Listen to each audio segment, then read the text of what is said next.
week's sales video. We're super pumped. We had our biggest week of 2019 last week. Woo! Nice.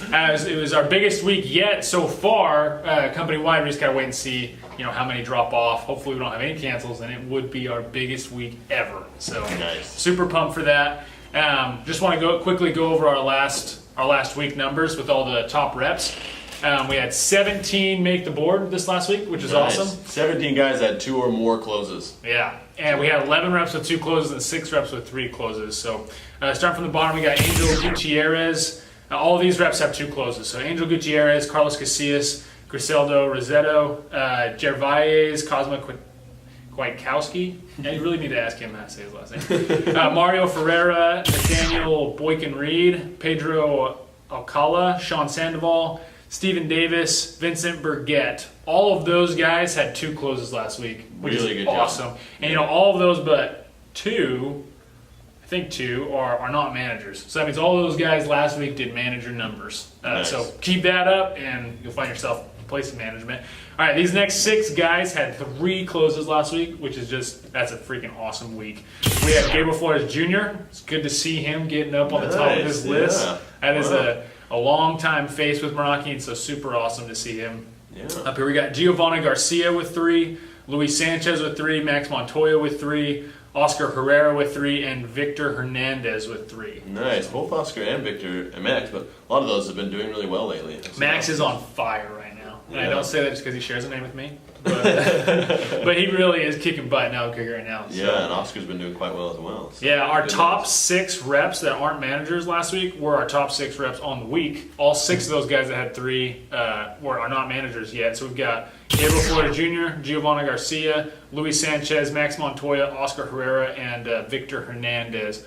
All of them had 3 closes last week, which is super awesome.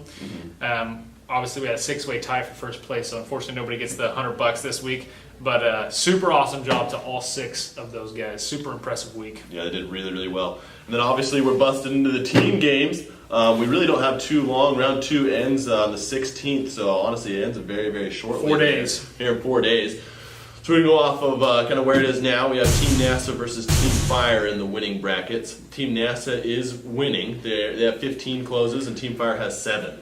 So both not doing bad, but Team NASA is just doing really, really well. Oscar Herrera is leading them as their MVP with 6 closes. So I think Team NASA's if I remember right, they're the number 1 team at the moment. They're kicking butt. They're doing really, really good. Team Fire's MVP is Victor Russell, which with 3 closes for this round. So really good job.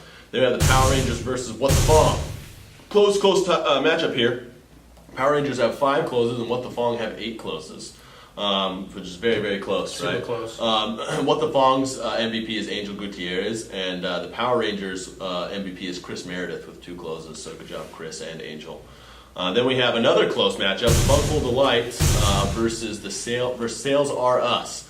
Bunghole Delights have 5 closes. So they're starting off a lot slower. Way slower than last time. Last time they came out swinging, and this know. time they're just kind of creeping. I know, it's because I know that 2 of their guys were the ones that went to Destin to open up that new office and stuff. And so they have 5. Sales Are Us has 8. So very close. Jesus Buenrostro is the MVP for Sales Are Us. He's got 4 closes, so good job, Jesus.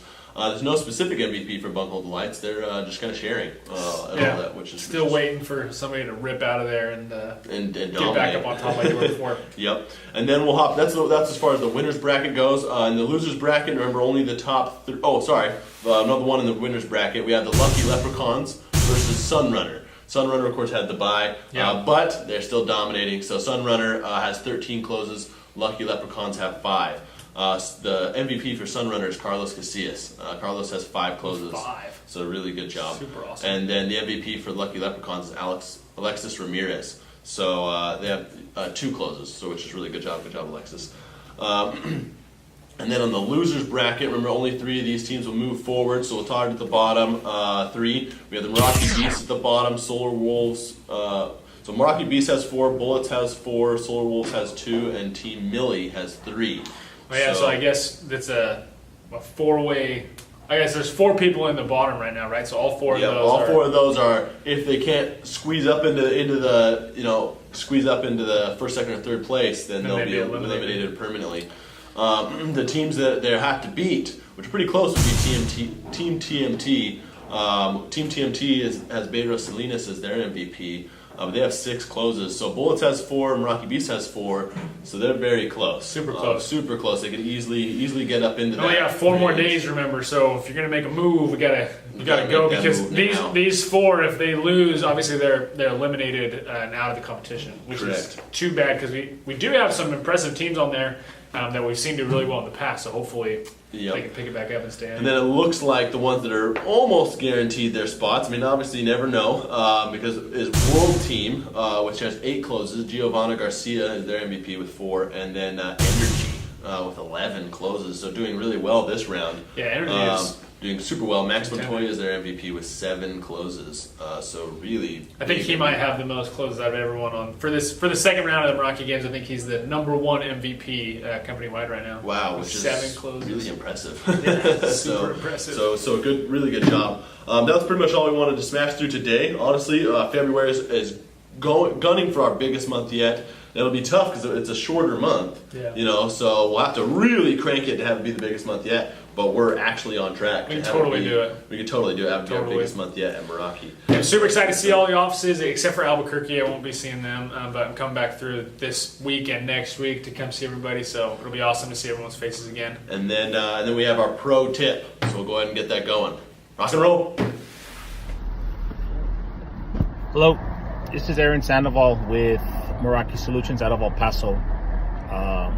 First of all, I want to thank Max and Justin for giving me this opportunity, and especially want to thank Angel and Mundo for giving me the tools to be successful.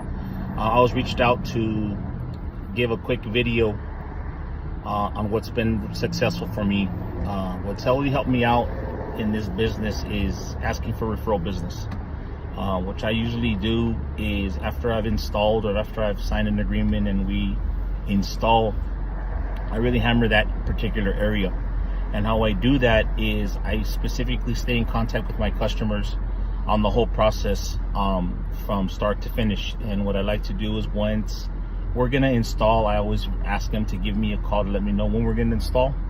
And what I like to do is go out of my way and go buy them some breakfast burritos or whatnot, coffee, and have coffee and talk to them outside and meet with them when all the excitement is going on while they're installing.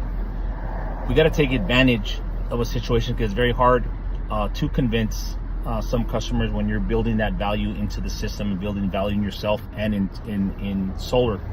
And what has helped me out the most is that you have to build that excitement in sales. What I've learned, I've been doing sales for about 15 to 20 years. What I've learned is it's an emotional purchase, and you have to build that emotion every time the process goes. When we're installing from the very beginning, people are very excited because they can see the light at the end of the tunnel, that they're going to be having to pay the electric company all this money. And what I do is once the building of that excitement into in the installation, they have neighbors that are all around them, and the good thing is neighbors want to know what's going on at the next door neighbor's house. So I try to build the excitement and have them excited.